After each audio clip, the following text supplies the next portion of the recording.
Everybody, real quick. You ever watch a fight and at the end of the fight, and they're giving an interview, and the fighter that loses will say something like, well, I think I overtrained for this fight? That's the biggest lie in the world. He's full of shit. A fighter cannot overtrain for a boxing match. What it is what he tried to do is he was out of shape, and he tried to cram too much of a workout into a short period of time. That's what he did. That's what overtraining is.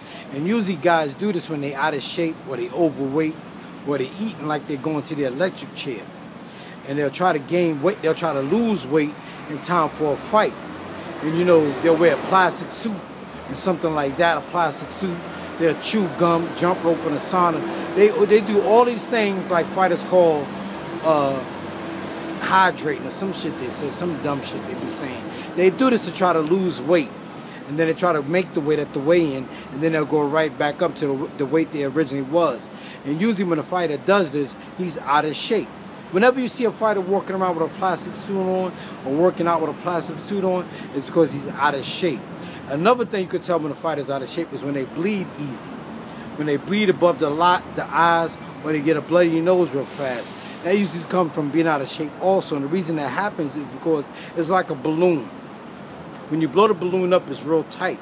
But then when you let the air out, it's flabby. And it's easy to, that's how your skin is. And when you get punched over the eyes, where that bone is, it breaks right away. And that's because the fighter was you never see that shit happen to Bernard Hopkins or Floyd Mayweather getting cut above the eye.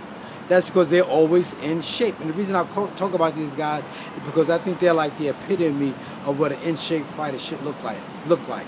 So remember, when a guy tells you he overtrained, tell him Brad Bathgate said he's full of shit.